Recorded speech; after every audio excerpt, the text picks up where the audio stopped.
All right, guys, welcome back to the Buck Fever podcast. We have a really good one here for you today. I'm super excited to be doing this one. I've got Pat Colby with me here, and we have a really good guest today.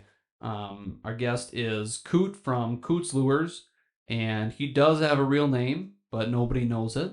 And he told me to say that, by the way. Um, so we are here today with Paul, aka Coot. Um, Paul, how are you doing? Well, pretty good besides the heat. It's pretty hot out there in the boat, that's for sure. Yeah, you said before we got going here you were out there today. Yeah, we were out on the Bay of Green Bay. A couple of good friends of mine went out there. They got kind of pre-fished for a tournament on Sunday for a Sheboygan Walleye Club. So we'll be launching out of Little Sturgeon Bay. And we were down by Gano's and we had six walleyes. The biggest was 25 and a half.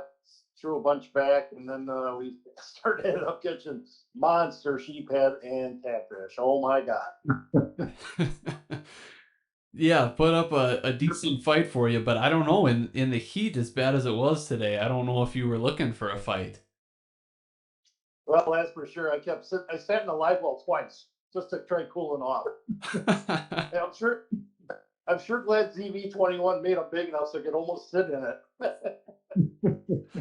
Oh man, I've never heard of that one before, but I might have to try that out sometime. Yeah, I might have to mix some brandy old fashions up so I got it for a cocktail. It's kind of like at the cabana there. Yeah, Yeah.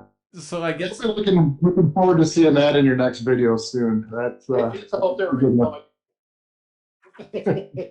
My son is an awesome person for social media. Well, if it wasn't for him, I wouldn't even be doing half this stuff. It's just unbelievable how talented my son is doing all this process, getting all my videos out there and pictures and all that kind of good stuff. Sure, sure. Yeah, so I guess we could kind of start just by maybe if you want to tell us a little bit about your background so that everybody kind of gets to know a little bit about you. Sure. I was born and raised in Oshkosh, Wisconsin, and then I was by trade a welder, fabricator, and that kind of stuff. And a friend of mine got me into fire science, firefighting.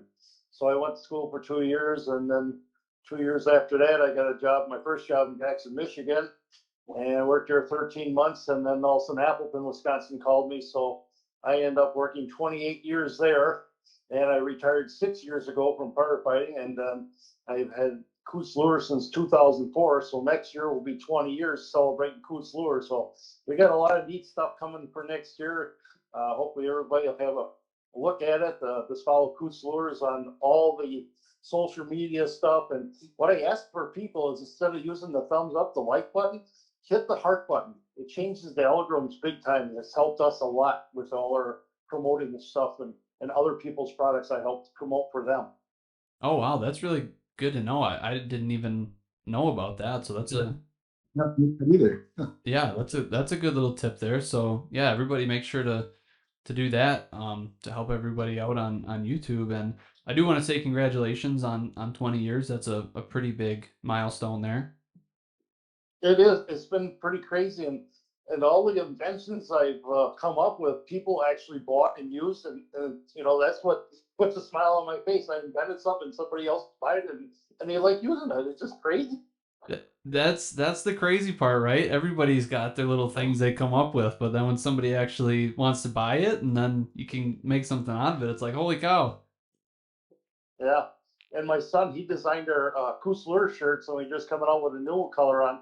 You'll see that next day or two. It's kind of a whitish gray and very neat looking shirt. And I've got compliments and I got orders already that want them. And I only got so many to start out to see how it goes. But my troll rods have been taking off the last 3 years, sold 2,100. I got 1,300 coming in December. Uh, I can't keep the damn things in stock. It's just crazy. Hey, that's not a bad problem to have. Good. No, Yeah. cool, and I try to listen to all my customers, like the 7 foot rods that came out with one piece, medium and medium light. The Ohio people, the fishermen over there, like one piece rods. When you come to Wisconsin, they'll like the telescopic ones. But the 7 foot, I've been using the medium light for a year now, and I've been having such a ball catching big fish on that one piece rod for trolling. It's crazy. Huh. So before we get too far down the line here, I do have to know, where did your nickname Coot come from? That's the number one question when people do podcasts with me.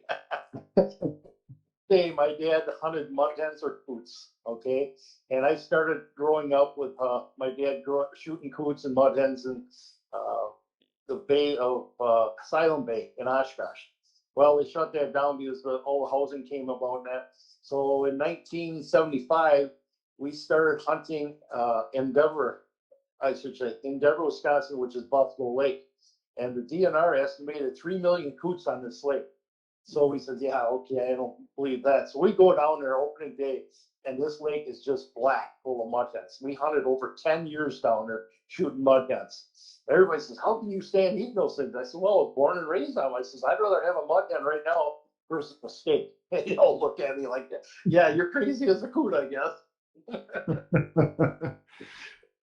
Wow.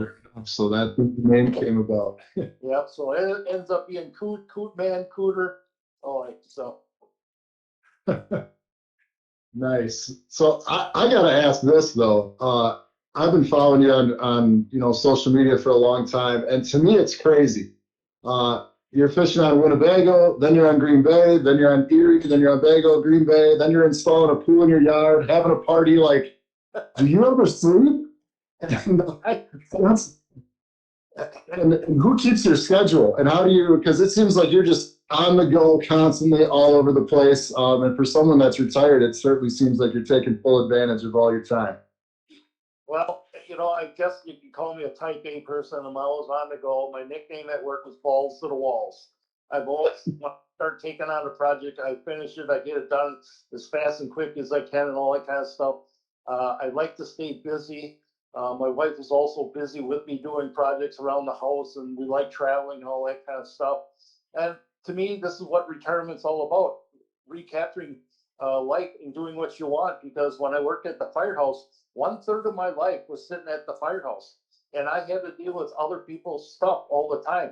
And our motto was at the firehouse, how can we make this person's day better by having them have an accident or injury or something like that? So I was trained to say, take on the challenge, figure out what you got to do best for that person, and just go with it. Yeah, it's awesome. I mean, just seeing how active you are and all the different places you are and busy, it just certainly seems like you're living life to the fullest, that's for sure. So that's awesome. Because you never know what's going to happen the next 10 minutes. I Oh, see exactly. light changes in seconds, real quick. Yep. Yep. That's a great philosophy on life right there. So I work hard. nice. So you got a on Facebook. I've noticed you're really creeping in, I think, on like the 100,000 followers, I think. By this weekend already. And yeah, last weekend. And I think you're on YouTube and TikTok and all these other social media platforms. Whatever prompted you to get started sharing all your experiences and adventures out there? That's my son. He's a fitness coordinator, strength conditioning coach. He runs Anytime Fitness stores, Tool and One Pond and Ripon, and he's really good with all the computer stuff. He knows a lot about that stuff from being down in Alabama where he's getting his master's down in sports business. And he just started putting me out there, and I said, if you want content, I'll give you content. I'll give you bloopers. I'll get you bloopers. All that kind of stuff. So I want to be informational for people and also have fun with it. And there's so many people that bash me for so many things. Like, okay, whatever. If you're gonna play Monday night quarterback here on me or something, just go out and do it. Yep, yep. Anytime you're putting yourself out on social media, you have to have a little bit of thick skin. You can't let yeah, thick skin and a big backbone. Yep, for sure. It's so funny to read some of these comments, and that one video that we did, my son gathered all the bad things that people said about me, and I made comments back to him and all that, and that went over pretty funny too. I was gonna say I just watched that one the other day. I liked that one. I thought that was a a good way of dealing with some of those comments that come through that are just like kind of head scratchers. Like, really, man? What, I mean, really? You're gonna comment that? Yep. You know, I had a really funny one. I'm out in South Dakota doing an ice show for HT a couple of years ago, and a guy comes up to me. He's looking at the ice shelters that HT's got, and he says, "What is the difference between insulated and non-insulated tents?" I thought, "Oh, that took me back for a second. Oh, $200 and 40 degrees," I said. Yeah, there's some interesting people out there. Yeah, for sure. So your following is obviously super impressive, and it kind of spans across the country. I mean, you know, for sure in the Midwest, we see pictures all the time of people that are sporting your gear. You see it in pictures popping up, people with your merch and everything, obviously. So, what has that been like for you to see that support and that following grow over the years? Well, I got to compliment my wife and my son because my wife kind of manages the clothing apparel for us, and my son designed the shirt. He says we need to brand you, so that's what we did. Branded the Coot face or a logo on the front shirt, and I always say let's go fishing, so we put that on the back of it. And then my wife just gets all the. We're on our fifth order of clothes already this year. This is how crazy it's been getting. If people see that shirt, I had one guy from Georgia and he says, I want all three. I want the short sleeve, the long sleeve, and the hoodie. I says, may I ask why? He says, I've never seen a Coot on a shirt, and I love green. So I want all three shirts. You know, it's just fun. And I'm down in Florida this past March. I'm filling up Keith Tobias's boat on by a gas station outside. Cool. I turn and look. I say, hey. And the guy says, I watch you on TikTok. I love them. They're awesome. Like right out of the blue, someone's mentioned me down there. It's just crazy. That's awesome. You're so, not your brand, Coots Lures, not just the brand or a following, but you know, you actually probably got started developing the crankbaits and fishing gadgets and stuff. How did that all get started? Like, what was your first ever invention per se? You touched on a couple of them already, but what was the very first thing that got you going into the fishing equipment side of things? That one started in 2000. I had a guy named Mark Wisdella. He fished the uh, not the end, but the one before that. I forgot the name what they called it. You know, help me out here.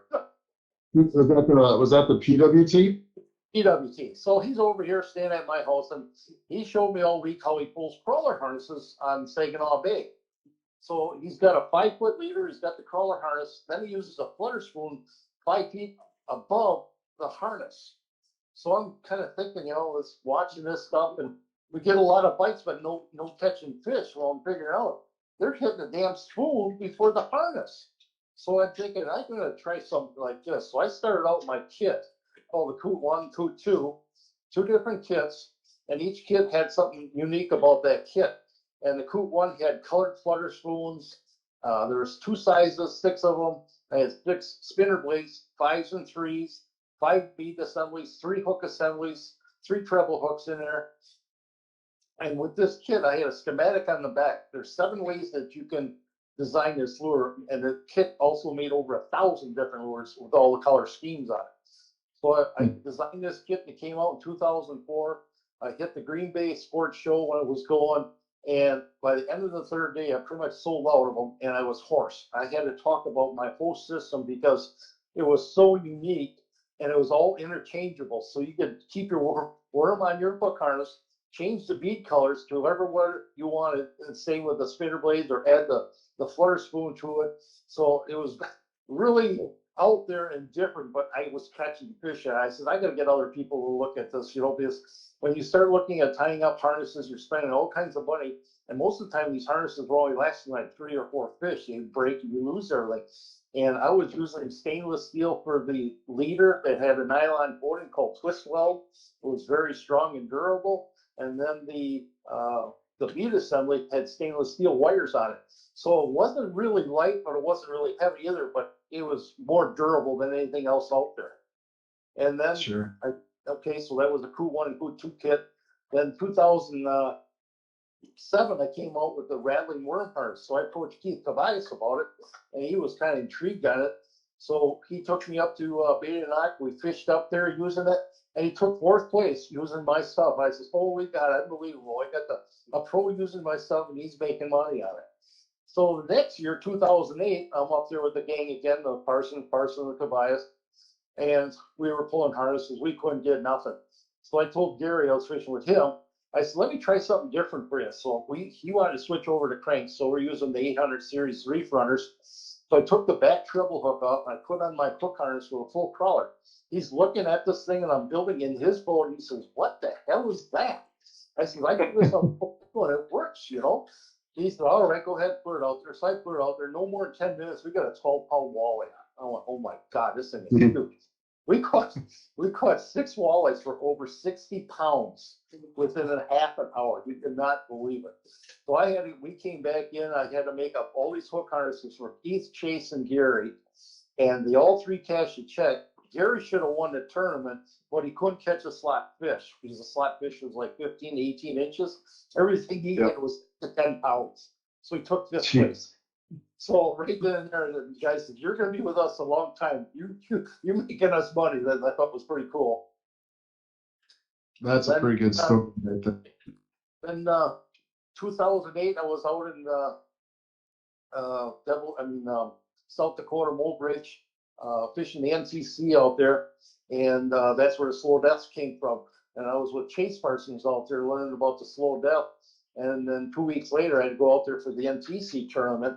So I designed the flutter spoon with slow death, and I did okay out there, but didn't win no money. But it worked really good pulling through the trees because everybody was pulling cranks, and they kept losing crankbaits a lot. So I started doing the slow death thing. I brought it back to Wisconsin. I hooked up with Tommy Harris in 2010. He came out, and I told him I couldn't afford doing the stuff. I said, I'll give you the rights to it, just as long as I named that I designed the thing for you. So he ended up calling it Spoon DeVille. And boy, did he sell a lot of those things. And that's where kind of some of the guys copycats the worm burner came from. They took a hook harness and put it behind a flutter spoon. Well, I did that in 2004 already. You know, so I got a lot of copycat people out there chasing down my stuff. I had never gotten a patent on my stuff because I didn't really want to afford patent fees and attorney fees because all you're doing is fighting other people that want to copy your bait and it's doing the same thing. So I didn't do that. And then 2012, I was in China with Paul Grull to do a fishing show there. Awesome time.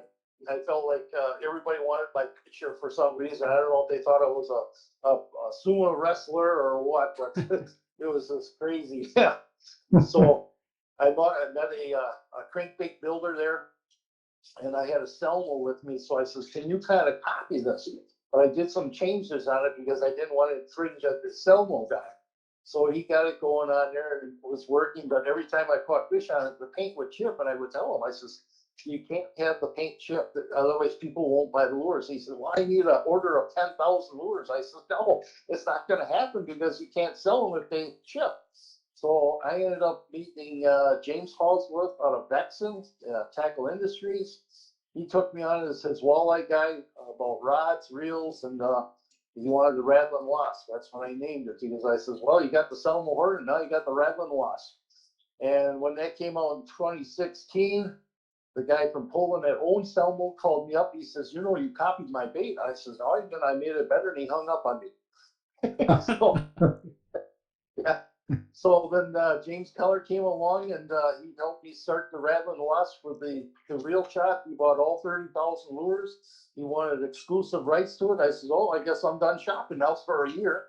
And he did very well on it. He also used them in tournaments, cashing checks on it. So that's where the Rattling Wasp started. As soon as I got done with the Wasp, I came out with my Firefly planer board lights. The green and orange ones. So you got port and starboard. And the worst thing on a battery is what? Cold. Cold. What happens to batteries? It dies. Well, this battery that we found, I actually put it in my freezer, turned it on my Firefly lights that lasted for 52 days. Like, holy, this is a good battery. So I put 200 hours plus on it. Now I got guys buying my Firefly lights to actually use for tip ups at nighttime fishing now for ice. So I thought that was pretty interesting. After Yeah, good deer right there. That's awesome. yeah.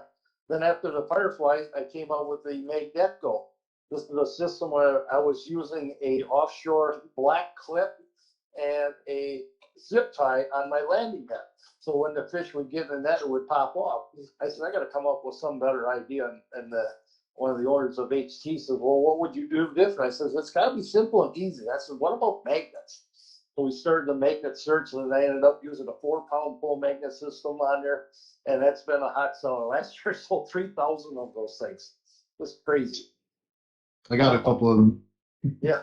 Then after as I was doing the Magnetco, I was talking to HT. I wanted to design my own trolling rod because I everything I design is something I want to make better and cheaper, but not cheap wise. But I want it affordable so people could use it to fish. So that's why I came up with my trolling rods. I started out with the 8-foot telescopic and the 8'6" telescopic.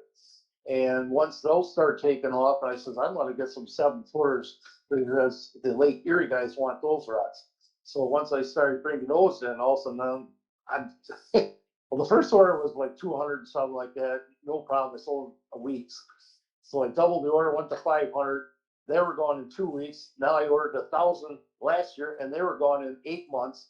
And now I'm ordering 1,300 of them. Hopefully that'll take me through next season because I will be over Lake Erie again for 6 weeks from April 21st to June 1st. And my last bet will be out in December. I have an ice fishing tip up. I'm coming out with HT, and that will be debuted at the St. Paul Ice Show in first weekend in January. And I will also be here in Oshkosh at the second weekend for their ice show. So you guys will be able to see it then too. Yeah, very nice. Awesome. We'll be working that ice fishing show with our, I'm sure they'll all be working there. So Yeah. looking forward to that one for sure. That's an awesome line of products and kind of pretty cool how it all came to fruition over the years. That's 20 years in a nutshell. Yeah. Well, so it sounds like a lot of those ideas just came off of you being a fisherman and, experiencing different problems out there or different things where you kind of decided like, oh, maybe this could be a little bit better. And then you just kind of figured out how to do it, right? Right. And a lot of, being at the firehouse, we had a lot of downtime. So I watched a lot of different fishing shows like, okay, how are they videotaping? Why are they videotaping like that? And different products he was using. I thought, I said, I can do that stuff a lot better and cheaper probably and all that kind of stuff. So that's how it all snowballed effect on it. Then with the availability of these great cell phones we have now, holy God, it just makes it a lot easier. Right. So at this point now, like, what would you describe as being your purpose for the things that you come up with and the business that you have in general? What is kind of your purpose or your meaning behind all of that? I want to make products at affordable rates for people and great quality. Is if you have that, also excel in I believe in people general service. If there's something wrong with a product, I tell them I want to know about it right away. I want to correct it. If something is wrong with it, or if you used it wrong, I want to correct that. All that kind of stuff. Because when you spend all this time and money to go fishing on the lake, it can consume you. And if you can't catch fish, I want to make you help you catch fish. Yeah, 100%. I know that's super valuable when you have, just a company that you buy something from that actually cares about you as a customer and your experience and, valuing what your customers are saying from a customer's perspective. It obviously makes it much easier to support that company and trust that company. Just knowing that they're not going to get left behind and they're not buying something that they know isn't going to work and whatever. So that's definitely a very good attribute that you've got there. Right. And I do have the Firefly and Fleet Parliament. I was so overjoyed when that went in there, and like the first 3 years they kept getting sold out. You know, it was just crazy. Now I'm having a little technical issue with some of the sizing on certain things, and I'm actually going to be talking to a plastic mold injector next week that lives in Milwaukee, and if I could have that made in the United States, I'm definitely going to try to do it. But you know, costs overseas are a lot cheaper and all that kind of stuff. You know, it's sad for me that I have to do that. As much as I'd like to see made in USA on my products, you know, but it's business is what it is, bottom dollar.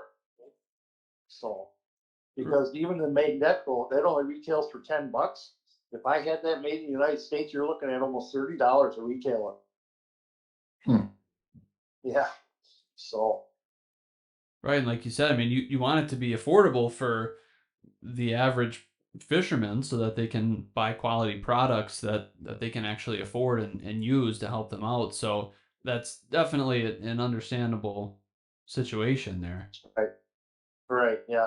I've had guys want me to design jig rods. I says that field I will not touch because there's so many guys that make jig rods and all that kind of stuff. But my niche, I'm a troller. I love trolling. I have fun doing it, and that's why I designed my own rods the way I wanted them, how they should work, and functionality. And like today, I had a guy in my boat. I haven't had him for years in my boat. We fished a lot of tournaments, and he just fell in love with that 7 foot medium light. He could not believe how strong that was, holding up these big sheephead and catfish up there. So your process then, a lot of times it sounds like it's kind of problem solution based. Um, do you have other things kind of in the works right now, or is it something where you just go fishing and then as problems arise, you kind of go from there and get an idea and see if it turns into something? Yeah, my wheels are always turning because 2 years ago on this next chip up phase system that I got going with HT, they wanted to put it on the market last year. I says, no, this will be tested by our HT Pro stats for 1 year winter wise. And so I can get some feedback is I need feedback of pluses and minuses. Then I can tweak it and figure out what they didn't like, what they liked, all that kind of stuff. Because to me, if you don't R&D something long enough, and you get it to the public and something goes wrong, you'll never recoup that at all. Never. So I'm very fussy on when I put out stuff. I says, if it ain't right, I'm not buying it. So forget it. Yeah, for sure. I know we try to do a similar thing. We're kind of going through that right now. Actually, we do sell some t-shirts and hoodies and hats and things, and that's been something that we've learned along the way. Um, like trying to figure out, okay, we designed this thing, but then how is it going to look, and can we get samples on it and tweak things and make sure that everything's going to be perfect before we put it out there. Just because we care so much that the end result is what we want it to be and it's going to be good for people. So for sure that research and development is a huge thing, and right now we're kind of in the middle of it. The samples we got back on our latest project were not super promising, so we're gonna have to go back to the drawing board there. So I'm kind of curious, how many times have you design something and then had to tweak it and go back to the drawing board? Like, how many times do you adjust something before it finally hits the market? Well, the Magneto took me 2 years Wow. because of the well, first you look at a landing net. How many types of different landing nets are out there? How do I attach my system to that landing net? How does it function on that landing net? Is it rubber? Is it nylon? Stuff like that.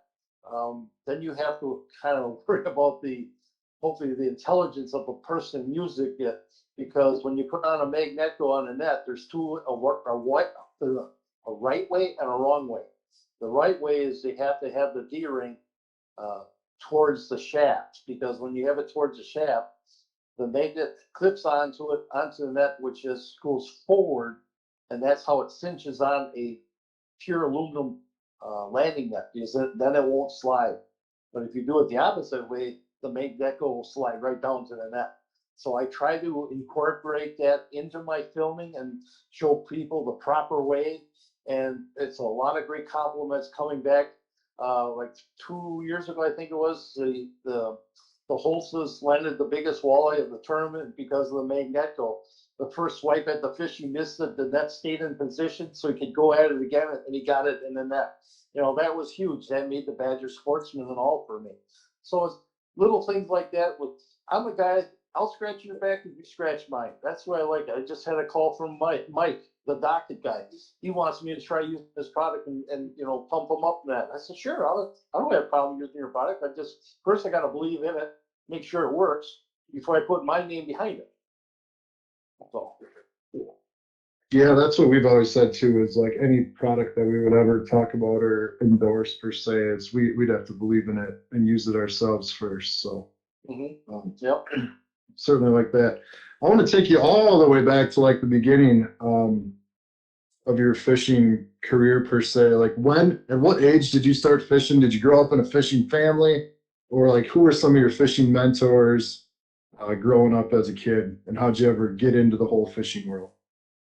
Well, I lived on the north side of Oshkosh, so I was very close to a channel. And as probably 12, 13 years old, we had bullhead contests. I won the bullhead contest for that month. Loved fishing on the bank, just watching that tip at night, watching it. Hopefully, a big bullhead would bite. So I kind of started there. And then I got into high school. I had a couple buddies, we didn't really, well, my dad had a 14-foot boat. So when I got my driver's license, I could actually take the boat out there, that kind of stuff. Progressing to tournament wise, I think it was 1980. I got in the very first Otter Street tournament. Cost me $30. I got a hat out of it, and I had to fish with someone I didn't know because it was draw partner. First day you decide who uses what boat, and the second day you use the other guy's boat. So that was very different and unique system they had there. So, but then I got into work welding wise. Didn't have much time except for weekends. I was playing 3 nights of baseball. Wintertime was 3 nights of bowling. And then I got to a point in 1984, I decided to go back to the school to get my fire science degree. So I was pretty consumed in that. I got my first EMT job as Oshkosh Ambulance. Then I got the phone call from Jackson, Michigan in 1988. So I really didn't get to fish much over in Michigan. I was, being firefighters, being there overtime a lot because it was a small town of 40,000, 3 fire stations. And then in 89, I got hired in Appleton and just starting out with a family, didn't have much time, but my first boat was a 19-foot Spectrum deep V, bluefin with a 150 Merc on it. And then I started fishing some Otter Street tournaments and that kind of stuff.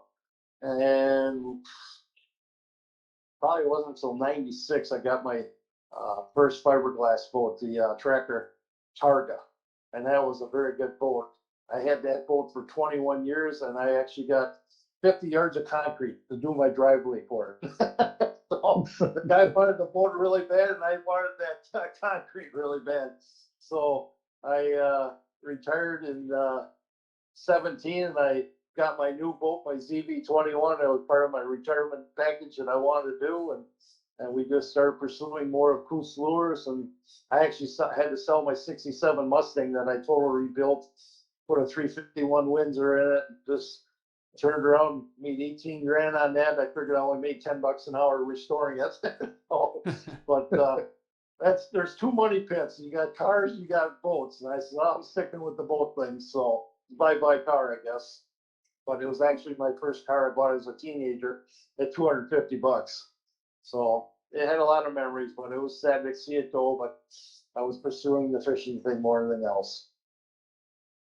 Sure, a lot of good stories in there. It always blows my mind hearing guys talk about, because I believe I didn't know Otter Street was like that, but I think I had heard that Merck National was like that, if I'm not mistaken, Yes. where you like got the random draw of a partner at the rules meeting, and then you had to figure out like whose boat you're using, where you're going, where you're fishing, and you don't even know if you like the guy you're going to be with. So, Right. do you have any good stories from that of getting paired up and things going haywire? Oh yeah. You don't know the quality of fishermen that you do get. You don't know the type of fisherman you're going to get because, hey, this guy only wants a jig, but I want a troll. So you had to work that out. So, and then you got I got a big boat and you got a little boat, so this is not going to be real fun, you know. But that's how we have to keep it fair, so people wouldn't cheat. Well, Yeah. well, look at nowadays. You have those guys putting lead balls in the damn fish stomach. Like, holy jeez! I Right. mean, I have a conscience. There's no way in hell I could have done something like that. Yeah, that's just wild though. I can't even imagine that going on today, just getting randomly paired at a rules meeting with all the pre-fishing and strategy and stuff that goes into it, and then to get randomly paired with somebody like you said, what their talent is, what they like to do, all that stuff. Yeah, you know, the thing is, when you have money involved with anything, there's always something that's going to try to happen. So, but Yeah, unfortunately, right? Unfortunately. you know, so So being a local guy growing up around the Winnebago system, obviously I'm sure it holds a special place in your heart. But what are some of the other fisheries that are your favorite that you've been to across the country? I was very fortunate and blessed that I got to go fish with Keith Cabayas a lot. Um, that year, 4 years ago, he taught me how to shiver over in Devil's Lake. By the end of the week, I thought my arms were going to fall off. Oh my God. That is it's like casting for a muskie, 10,000 casts for one fish. But that was so much fun. And I brought it back to me in Wisconsin and the Bay of Green Bay. And you can catch some big ass fish shivering like that. It's just like the technique and how it's all expanded. And now you got this live scope thing. I'm not too much into that because I'm a troller, And but the thing is with the live scope, you got to have your that computer all day watching that stuff. And not that kind of guy. If I gotta go jig, I just want to go jig and have fun. But I can see its purpose, especially during ice fishing, where you want to just drop it down, look around, see if there's any fish around, that kind of stuff. I can see that.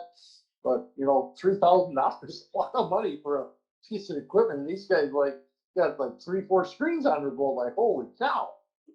Right. I know I saw a couple boats this spring with like, four 15-inch screens up front. And I'm going, that's crazy.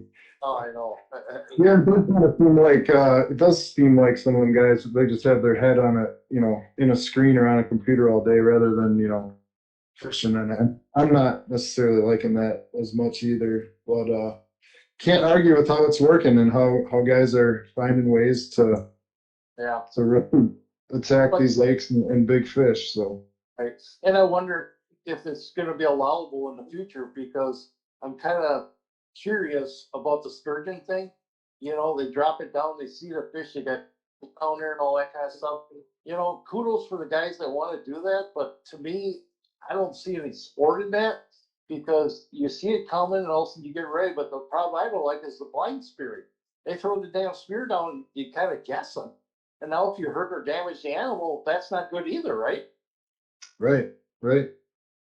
So, but Yeah, that certainly is going to, I think, continue to raise questions, both spearing, open water, all right, and all sorts of things. We'll have to see what it does to fisheries as we continue to move on here. Are anglers able to exploit different fish populations or certain size, of fish? We're just gonna have to see it. It's gonna be interesting what happens, let's say, in the next 5 years with it. yeah. And next year, the state of Wisconsin's going to 3 limit walleye across the state. Now, does that include the Bay of Green Bay? I heard no, so I have no idea what's going to happen with that. It's true, I saw that as well, and I also don't know if that includes Green Bay, but that will also be interesting for sure. All right. So I know you. Devil's Lake, awesome fishery that you've been to. Got any favorite fisheries when it comes to ice fishing? I haven't really traveled. I've never been to Devil's Lake ice fishing. Was at the Bay of Green Bay. I like doing the ice fishing up there. I got my first 15-inch perch this winter up there. That was a lot of fun with my son Aaron being with me and videotaping and all that. I actually won a $25 gift card from John Gillespie for that fish, so that was pretty neat. But Nice. I do like fishing Winnebago. I know a lot of guys hate it because there's so many ways to catch fish. It's so much water. This past weekend, I enjoyed doing these kids outings. Saturday was Josie's Gifts, and all these children, 34 of them, have some type of illness that might be terminal to them. And just to see the smiles on these kids' faces when they catch fish is just awesome. And my little girl's name is Haley. I met her last year. Her mom comes up and she says, "You're Coot, right?" I says, "Yeah." She says, "I want to learn how to open water troll." I just had a big smile. I said, "That's my forte. I love the troll." So we actually won the tournament with big walleye and all the fish we caught. So that was pretty cool. So this year she said, "Can I have you again?" I said, "Sure, I'll work it out." So I got to fish with her again on Saturday. And then Sunday we did the Angler's Quest, tomorrow's Anglers from Skipper Buds. Deb Krepke from Fond du Lac Mercury puts that on. So we had 12 pounds of walleyes in Winnebago. It was awesome, you know. So Nice. That is awesome. So if you had to recommend one place in the whole world that people have to go fish sometime at some point in their lifetime, where would that be? yeah, I'd have to say Lake Erie. Next year I'll be there again for 6 weeks. This year I only did 2 weeks. Last year I did 6 weeks. But every time I go to Lake Erie, I always take virgins out there, people that never been there. And by the time the end of the week is, "I want to come again next year with you." I says, "I'm sorry, but I bring out people that never been here just to get that smile on their face to see how big these fish are and how much fun it is to be out there. People are so nice in Ohio. It's just unbelievable. And the following I got from out there was just crazy, you know. So yeah, I can't wait to get back in Lake Erie again.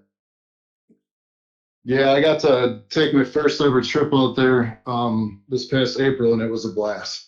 I can't wait to go. So You know, So I know you've gotten the opportunity throughout the years to fish with tons of different people, between guides and professional anglers and all kinds of different people. So who are some of the best fishermen that you've ever fished with? well, I wouldn't say it like the best fishermen, but I want to say the people that want to learn how to fish. Like I helped out Barb Carey. She does Wisconsin Fishing for Women, and we were up there on Bay, Bay of Green Bay. So we did open water trolling. We caught a couple personal bests for these women. We had a couple 27s, 28s, just to see the smile on their faces, like how I do things. They're just impressed with the different ways that I can do it with my boat and the equipment I have. And then came on Saturday, a northeaster came in. I said, "We are not going out in that stuff. That is not fun. It's too hard, too bumpy." I said, "Let's just fish the river. I'll show you some spots how to do this." So Bart does her little spiel, and I says, "Well, there's one place I want to show you guys that I think will catch your fish." I says, "You have to fish the flats in the river." She kind of looks at me and says, "What?" I said, "Just follow me." So we took 4 boats in this flat, which is down by the paper mill in that big area of water, and we trolled back and forth, and every boat caught their limit by 12 o'clock. They could not believe how that was so easy. So yeah, I enjoyed fishing with those girls. They learned a lot. They told me, and I just enjoyed their company and that. So trying to pass down what I know to other people, that's fun for me. I like doing that. Yeah, it sounds like between the fishing that you do personally and then everything through Coots Lures and everything, it sounds like you get a big kick out of helping other people out and seeing the smile on their face. It sounds like that's one of the key motivators for you in all of this. Yeah, and it's what I try to have a friend net and the guy reeling in the fish, and I do the video. Sometimes you don't see me a lot. That's where I get my best bloopers. Yeah, that's how I learn how people do different things. I says that's not the way you got to do it. So I start showing them how to do it. Then they catch on, like, "Oh yeah, this is a lot easier than the way I was doing it." So, and that's why hopefully some of my reels can show that the techniques I do. Yeah, for sure. So, what is, I mean, we've kind of talked about it quite a bit here. I know what your answer might be, but what would you say is like your favorite fish to catch? Well, it is probably walleye, but I tell you, fishing with Keith Device down in Florida, out in the Gulf, you never know what you catch down there, and it is fun to catch these fish. That one day, I caught 52 amberjack myself, and I had to take a leave just avoid the pain in my wrist from setting the hook and just hanging out of these big fish that were biting down there. It's just crazy. Amberjack is very good eating, but every time I go down there, it's always a closed season. But it's all catch and release for us down there. My wife caught her biggest fish, a 250-pound Goliath grouper. I had an 8-foot bull shark this year down there. You know, but we're talking $12 hooks that we're losing on these big fish when we have to cut the line. So it's not a cheap fishery down there, but it's a lot of fun. Yeah, I guess I didn't realize that you'd done some more exotic, like saltwater type fishing then too. That's kind of a wide range and a far cry from what it's like on Winnebago, I suppose. Oh, I know. It's a straight. And then, I think it was like 5 years ago, I did a 2-day tuna trip out on Alabama. And we had 11 people on the boat. This thing was like a 50, 60 footer. And we went out 90 miles. We're in 5,000 feet of water. We're by a Oh, floating oil rig. The flame was coming out the pipe. We could see all night long because the flame was nice and cool. We caught 23 tunas for 550 pounds. And overall, we had like 1,400 pounds of fish for 11 people. oh my gosh. The biggest tuna was 70 pounds, caught it jigging. They used 6-ounce spoons. You count the 15 Mississippi as you're dropping it down, and all you do is a snap jig, snap it, wind it, snap it. All of a sudden, boom, that thing hits your pole, hits the side of the boat, and game on, man. Hang on. You better not lose that pole. Well, it's wild. It's Oh, awesome. fresh tuna is awesome. You know, the first one we caught, he cleans it up. He says, "Here, try some." I'm looking at it like, "Well, what the hell? It's pickled. It lives in salt water, right?" So we had sushi just like that. And the next one we caught, he puts it on a green egg and cooks it with his spices. Oh my God, it's like eating porterhouse. It was so good, unbelievable. Wow. So you've obviously caught quite a few fish. Is there any species of fish that you've never caught that is kind of on your bucket list? Well, I could say a paddlefish for sure. I've Oh, always wanted to do that. That's a very interesting looking fish. You know, they got that out in the South Dakota area, down Missouri. They got, you know, paddlefish are kind of like southern, but I was surprised they found them up in South Dakota here. But yeah, I'd like to hook up with someone and do some paddlefish and see how that goes. That is a weird looking fish, but they are a hell of a fighter too. And striper's another one. I've never caught a striper. okay. We actually caught, and I took the North Fond du Lac senior kids over the Mississippi River 2, 3 years ago. We actually caught a paddlefish in the cross on one of the the floating dam barges you can go fish on. Yeah, that's pretty cool. Yeah, yeah. That's a crazy looking fish. Right. Yep, they are. So. So What when you else? I'm also involved with the Appleton North High School ice fishing team. So I try to help out as much as I can. And a lot of times I'm down south when they're doing stuff. And I missed the last state tournament they won because I was doing battle on Bago. And, you know, I love talking to these kids, and they're just amazing. They just, you talk about kids focused sitting on a bucket, and it's cold out there. And we don't use tents because we told them it's a lot of gear you got to haul out there. You're better off on a bucket and just start hole hopping, fighting fish. And these kids are very intense with it. We're very proud to see them doing that kind of stuff. Yeah, it's been awesome and being involved with the high school fishing thing for a long time now and seeing how it empowers those kids and how intense they can get about Yep. fishing. It's great. It's great. So I got one for you guys. Why are fish so smart? They uh, swim in schools. oh. Yeah. All right, folks, that's our show. Wrap it up. All right, one last one if you're going to do that to me. No, no, What no. is fishing what is fishing all about?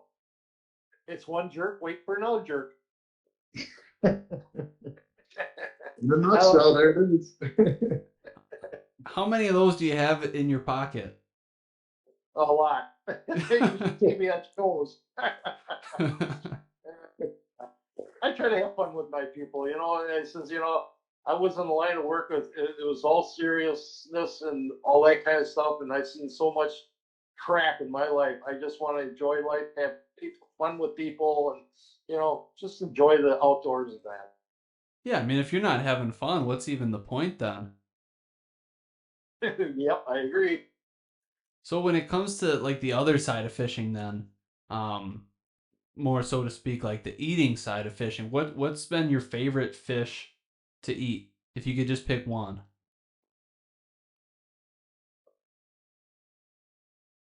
God, that'd be a toss up between a bluegill or a fresh redfish, gulp. I love eating redfish down there. Really? But I don't even fish bluegills, and I love bluegills. So Yeah, that one. Go so ahead. I was gonna say I'm gonna call Mr. Bluegill and see if I can get some from him. Yeah, I wasn't expecting, most people would say like perch or even walleye or whatever, but yeah, bluegill, yeah, that's okay. I gotcha.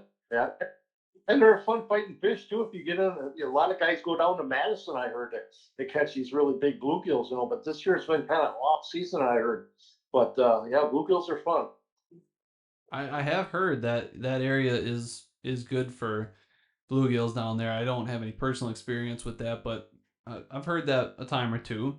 So do you have like a secret recipe, so to speak, something that you do that, when you're going to be cooking up a fish fry that you kind of prefer?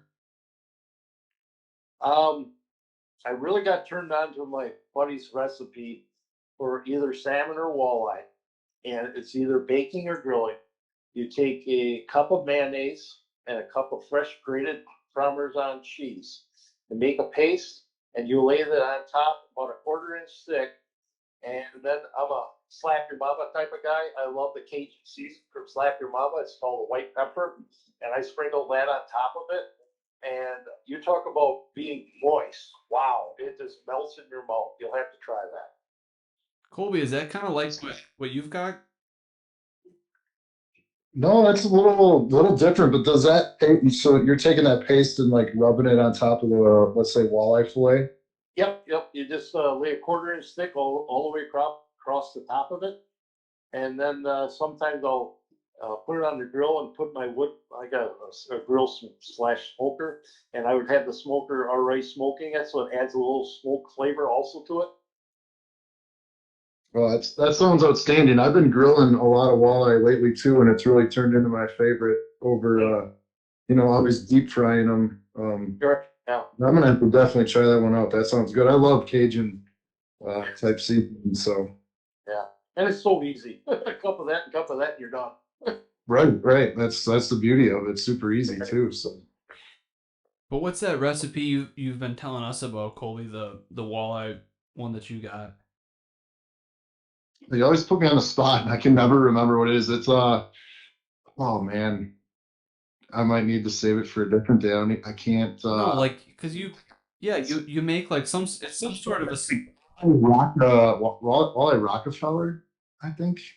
Um, I don't even know. I don't. I have to look it up. I don't know it off the top of my head. I don't even It'll know be if a that's what I'm. while. But I think I'm thinking something else though. You've got like some sort of a sauce. Like, do you just mix it with tartar sauce or something? I'm not even sure what you're talking about, Oh buddy. my gosh, Colby, what is happening here? Did I just dream up a recipe that you created that's not even in existence? You might have. Well, I can tell you, go to my YouTube channel, Coot's Lures, and look under Coot's Kitchen. My wife does a hell of a job on walleye cheeks. The freshwater scallops. She sautés them in some, I forgot how she does it, but just watch it. It is phenomenal. When we do this over at Lake Erie, that's the first thing that goes is when she cooks those up. The cheeks are gone automatically. Oh yeah, the cheeks are like a delicacy. They are fantastic. I always refer to cheeks as like the chef's bonus, and usually if I'm cooking, the cheeks rarely even make it to the plate for Right. everybody else. It's like Yeah. my bonus for cooking, being the cook. And the latest craze is the walleye wings. So I get chastised that I didn't cut off the wings of the walleye. So I made some last week for some people. They are fun to eat, but you still got to kind of watch out because you got the skin left on the bottom of it. You just peel the fish, I mean, the meat off the bone, and it is what it is. There is a lot of meat down there, tell you the truth. There is for sure. I've been taking them off quite a bit the last few years too, and they're very good. Yeah.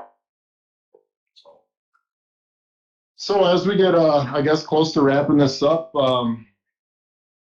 what are some things that maybe are in store for the future at Coots Lures? What do you got some things on the docket coming out here soon or in the next year? well, the biggest thing will be in December when I come out with the new it's called the Rattling Wind Jigger, my new chip up system. So Okay. hopefully that start going. The next year will be my 20th year at Coots Lure, so we're going to be doing a $100 drawing once a month. And what you got to do is it's a Coots Lure trivia. So we'll put out questions, and if they get the right answer, we'll put them all in a hat, and they draw for $100, and maybe some apparel. I'll see how it goes, all that kind of stuff. Uh, just pretty much looking forward to fishing a lot. I got a lot of fishing this week coming, and then next year for Lake Erie, and then told the wife I'd like to take her out to Yellowstone because there's some big trout in Yellowstone Lake out there. I want to try catching some more of those fish. That was fun. That's awesome. That's awesome. So when you go to Lake Erie for like 6 weeks, are you guiding or just hanging out, taking friends, different Yeah, groups that come down? How does that work out? yeah. I'm not a guide, so it's just all my friends come down there. We rent a house out, and we all share expenses, all that kind of stuff. So every day I got something different in the book because they want to see how I do things and all that kind of stuff, and give them an experience of how I do stuff. And last year I had the father son out there, and by the end of the week they were so impressed with the medium light rods. They each bought six, and they just loved them this past year, and they started them in Winnebago. So just things like that. It's just fun to have friends come out there and experience what I do. Sure. That's awesome. Do you stay all 6 weeks in the same city or are you kind of bouncing around a little bit? Fort Clinton. Port Clinton? Okay. Nice. Oh, a lot of fun. Well, that's awesome. It looks like a lot of fun, exciting stuff ahead. And just keep on living the dream, taking on all these adventures and having people follow you along the way. So, if people haven't gotten a clue from us talking about it yet, can you just tell everyone where they can find out more about you, find your products, order your clothes, or follow along on all your platforms? Yeah, it's pretty much just all the platforms. You got the TikTok, you got the Facebook, you got Threads, you got Twitter, you got LinkedIn, you got Instagram, and yeah, LinkedIn is also. So anything pretty much that says Coos Lures, it'll go to my website or those other social media platforms. I try to help out the mom and pop stores as much as I can, selling my product to them, because to me that is the backbone of some of our fishing industry. If those people don't survive, we're not going to have any small mom and pop shops, and it's hard for some of these big box stores to carry everything that's under the sun. I do like meeting the new owners of the stores and show what I got, how I can present it, and how I can sell it and all that kind of stuff. So, and I like the personality that goes into it. So, but I also do shows for HT. I do consumer shows, and I also do dealer shows with them. Let's see, I think it's mid-September. I'll be going up to Canada to do a big show up there. So, but yeah, it's been fun traveling with HT and doing all kinds of stuff, and it's fun when I can design product that they actually want to sell for me. Yeah, for sure. I mean, it sounds like you are a super busy guy, just all over the place, like we said. And so we do really appreciate you um, taking the time to be here with us today. It's been a pleasure talking to you. I've had a lot of fun here. And I want to say I really admire the kindness and the generosity that you have displayed, both in just in your personal life, fishing, and through your business. It's a very admirable trait that you have, that I think is one of the reasons why you've had the following grow the way that it has, and some of that success is just because you're a genuine guy who really does have other people's best interests in mind. And so I really admire that. Well, thank you very much. Now I have a question for you guys. Okay. How or what made you decide to bring me on? Well, You know, I go ahead. mean, we've kind of followed along with some of your platforms for a while now. Colby he said he met you a couple times.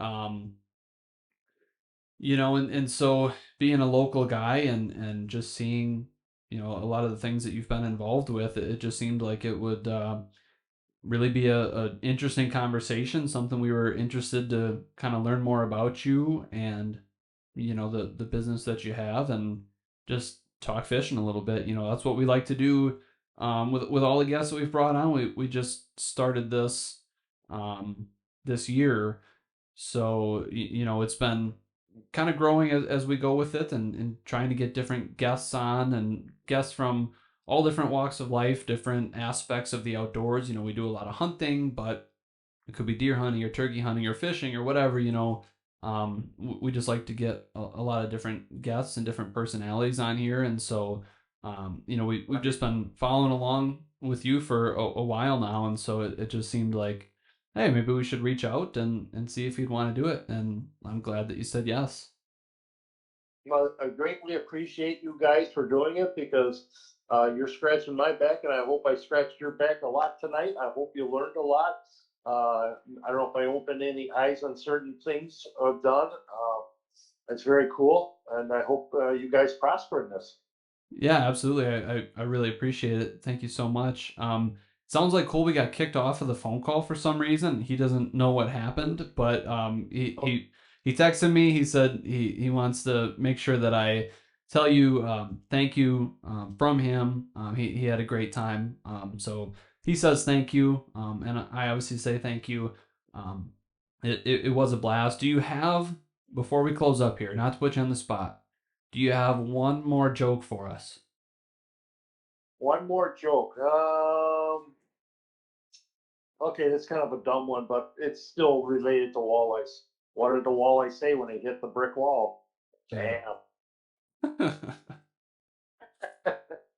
There you go. My dad jokes for you. Thank you, thank you. I appreciate it. This was a blast. And to everyone who is listening to this, we do really appreciate it. Thank you guys so much. Your support for us and for Coots Lures.